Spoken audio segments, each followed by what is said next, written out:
Alrighty. Rani Yahya versus Enrique Barzola. Barzola coming out of a good camp in AKA, of course, like great camp, one of the best in the world, especially in America. Good wrestling there. Has training partners such as all the Dagestani fighters that train there, like Makachev, Khabib, and all that. And also DC and stuff as the coaching staff, so very well handled. And that's where Barzola's game is really, wrestling. He's a proficient, prolific wrestler. I think he's got a takedown average of like 5 takedowns per 15 minutes or something like that. So yeah. Also, he's gone to decision every single fight in the UFC. He's had 9 fights in the UFC. All of them have gone to decision. As you see down there below, he's got average fight time of 15 minutes. He'll also be coming into this fight with a 3-inch reach advantage. So he'll have a 3-inch reach advantage over Rani Yahya, who's coming out of a good gym as well. He's coming out of ATT in Florida. But obviously this fight's in Brazil. He's the hometown fighter. You know how Brazilian judging has been. You know how the refs are in Brazil. Like it's very lawless country over there. No, but it is a bit lenient to Brazilian fighters in the judging, as we've seen many times before. An example off the top of my head is like Sergio Moraes versus Tim Means, or Thiago Alves versus Max Griffin. Blah blah blah. Could go on forever. But Rani Yahya he's had good success in Brazil. He's 2-1, 3-1 in the UFC in Brazil. In this town specifically, Brasilia, he's 2-0 in his career. So he's familiar with the location. He won't be getting a culture shock or anything. I'm not sure if Barzola's fought in Brazil before, but yeah, probably. Brazil and Peru aren't too far apart. Alright, I'm going to break down the striking what happens on the feet in this fight first, because I believe that's the easiest to break down and also, predict. So, Rani Yahya, pretty elementary striking, just throws overhands, because he's not afraid of getting taken down from a reactive double or something. He also has a big tell, which is the step in with the lead leg when he's throwing a naked overhand right, and he throws a lot of naked overhand rights. Obviously, they can be easily countered with shots or a takedown, but a lot of people don't take that option because he's so dangerous on the mat. Enrique, on the other hand, he's got good striking defense with straight punches, like really good. Like, he parries really well. He keeps that high boxing guard, just kind of parries them away. It's really impressive, his striking defense. Also, he'll come back with like a 2-3 or something, or a 1-2. He's got pretty basic striking as well, but it's much better than Rani Yahya's. Now on the mat is where it really gets interesting, because Rani Yahya's obviously such a high level black belt, and Enrique Barzola is a very prolific wrestler. Likes to take his opponent down a lot. Obviously, two very contrasting styles. Barzola will just go for the double leg against the fence. He'll kind of just clinch you up to the fence, go for the double leg, lift you up, and just kind of dump you on your ass, not really too far away from the fence, and you'll get back up, and he'll just repeat the same process again. But Yahya, he'll kind of back you up with feints, such as Damian Maia will do. And once you're on the fence, he'll shoot a double leg on the fence. He'll mostly shoot a single leg on the fence. Most of his takedowns are single legs. He'll pull guard if a single leg he can't complete it. He'll pull guard on if he can't complete the takedown. He just wants to get the fight to the ground pretty much. And another thing he does with his takedowns is that he'll be pressing the action. He'll be coming forward as he usually does, and then he'll take a step back, because, you know, once he takes a step back, he knows his opponent will read the change of movement and step forward, of course, to mirror his opponent. And once they've stepped forward, predictably, he shoots like for a low single, works his way up to it, starts chain wrestling, tries to take the back with a back body lock. Also, another thing he did again in the Joe Soto fight was he was against the fence.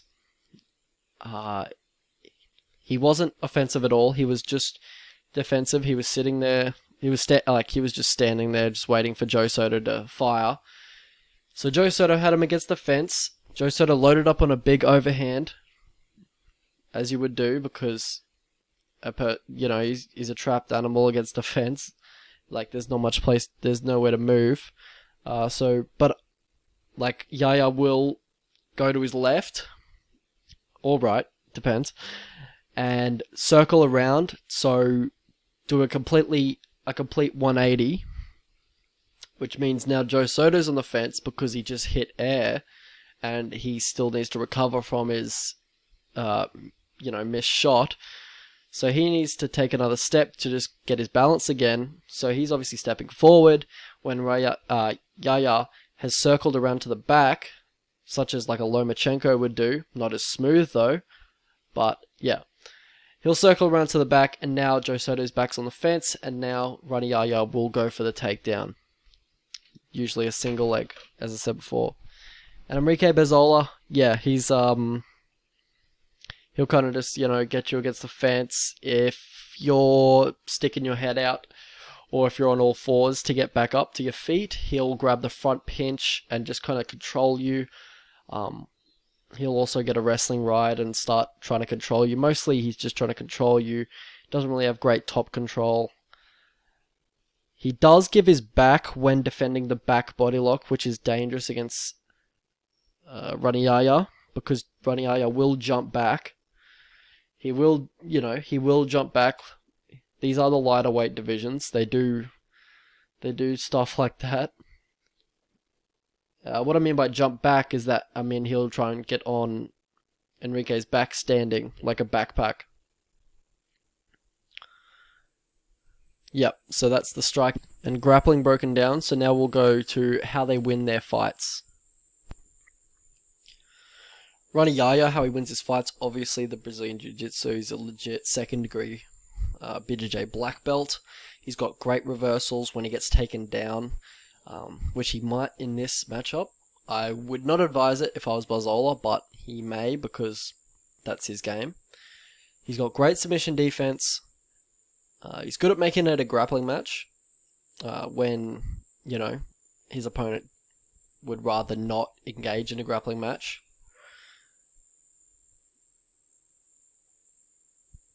Yeah, he makes it a grappling match, makes it scramble heavy. Only, this is pretty clear in the Nini Maki fight, where Nini Maki had the striking advantage, but then Yahya just kept shooting on him and creating scrambles that Nini Maki had nothing else to... He didn't know what else to do except engage in the scrambles and then go for his own takedowns. It just sets the mood of the fight. How Enrique Barzola wins is that he's got good forward pressure, good takedown defense. You saw that in the Movsar Evilov fight. He was stuffing takedowns, and Evilev's really good. He's got a really good single leg as well, and El Fuerte was defending that really well, which is a good sign in this matchup because, Yahya shoots a single leg a lot. And honestly, I believe he's improved leaps and bounds in his striking when he's joined AKA. Obviously, they have better coaches over there than where he did in Peru, most likely. He has good mat returns, good double legs. As I said before, doesn't have the best top control, but has good takedowns. Good technique on takedowns. How he loses fights is that he's too liable to overextend on 2s and 3s when forward pressuring. So, yeah. He's forward pressuring, so his opponent's obviously backing up. So if his opponent backs up too far, he'll still fire a strike because he doesn't have that range management on lock yet, but that will come with time as he's changing his style up, obviously, and he's improving his striking at AKA. So Rani Yahya, how he loses, he does this blitz 1-2, very telegraphed, very non-defensively, it's very non-defensive. He just kind of bum rushes in with a 1-2. And obviously he can run into big punches when he blitzes from a distance like that. You saw that in the Ricky Simone fight. Ricky Simone hit him with a big overhand and dropped him, I think, with a big overhand right. Also when his takedowns get stuffed, obviously when the grappling gets nullified, he's not as effective. He'll gas after 2 rounds if it's a high-paced stand-up fight. I think this was the Joe Soto fight. Joe Soto made him work, made him stand with him, stand and trade, and Yahya was so gassed at the end. Also, he doesn't set up his takedowns a lot of the time. When he does, obviously he has more success, but he doesn't do it a lot. And when you're shooting single legs, and everyone knows you're shooting single legs, you kind of got to set him up. So he should work on that in his game.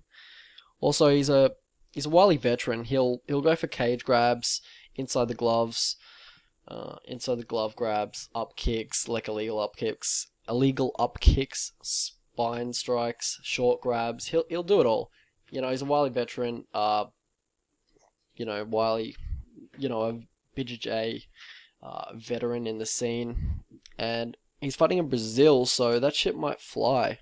So you got to kind of watch out for that, or it could be very, or just be prepared for it when you're watching the fight, because it could be very frustrating if you're watching it as a fan and they're not getting called, or they're not getting a point deducted. So past the victory for both guys, we'll start with Rani Yahya. Catch a body kick and ground him, because Enrique Barzola throws a lot of body kicks. I think he did it in the Ivalov fight, in the first 2 rounds, and I think he got taken down by that, and that was kind of how he lost the first 2 rounds, and then he stopped using it in the 3rd round. I think he won the round. So he's probably worked on that, because it was kind of the reason he lost the fight. Yeah, and obviously, as I said before, Enrique gives his back a little bit, from time to time. So just, jump back if he offers it. And also, Enrique is probably going to be coming forward. That's kind of his game plan. Just let him kind of have that. You could be backing up and then shoot a reactive double when he overextends. Because, if you're on your bike and he's overextending, you can easily shoot for reactive double, get the fight to the ground, and you're in dominant position already in the middle of the canvas.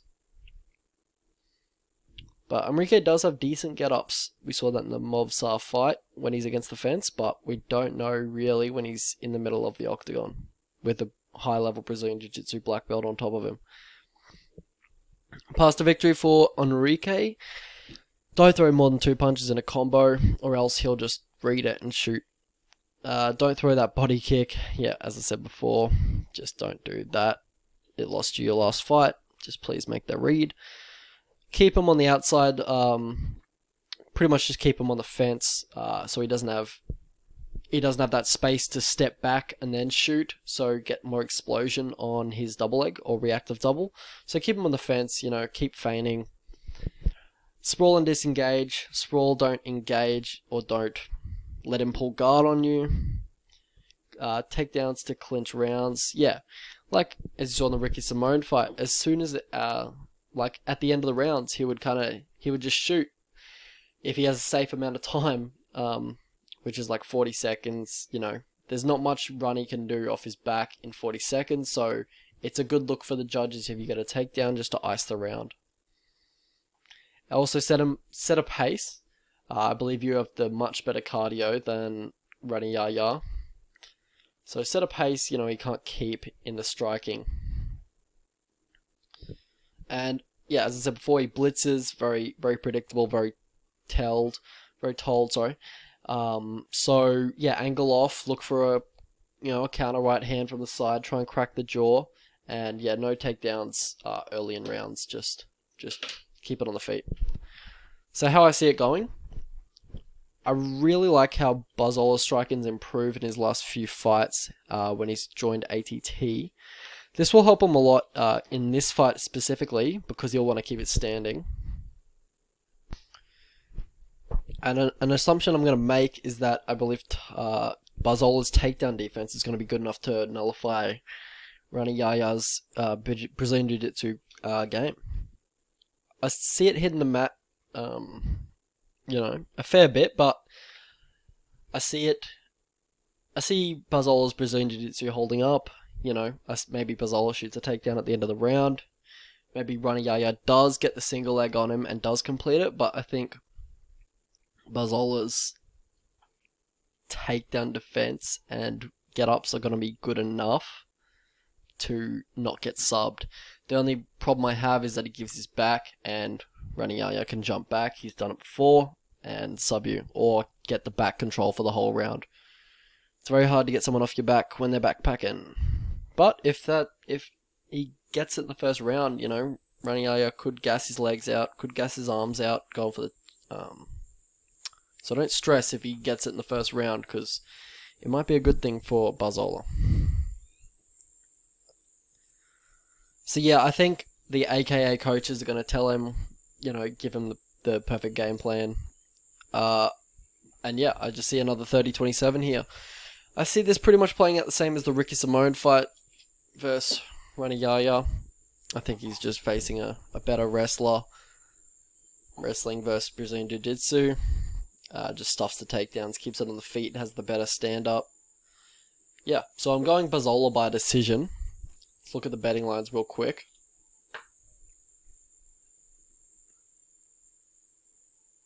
Where are we? Yep, he's dropped down a little bit. I've got him at $1.72, I believe. Yeah, I think that's still playable. I think this is a very winnable fight for Barzola. I think it's a good matchup. If you can get your dirty mitts on 165 or 167, that'd be handy. But I think 162 is fine. I believe that price will go up, to be honest. I think I would line this fight. I would expect them to go up a little bit. If you get 170, yeah, I'm putting 2 units on that. I'm also looking for the decision line, as Barzola's never got a finish in the UFC in 9 fights, so he's most likely not finishing Yahya. I don't think he's ever been TKO'd. Maybe he has once. I think it was a cut or something. And he's not subbing him, so I'd say most likely his path to victory here is outpoint him for a decision. So if we get a 250 or a 260 on a decision, I'm probably putting 2 units on that as well because I'm pretty confident in this prop bet. But yeah, that's the plays for today, guys.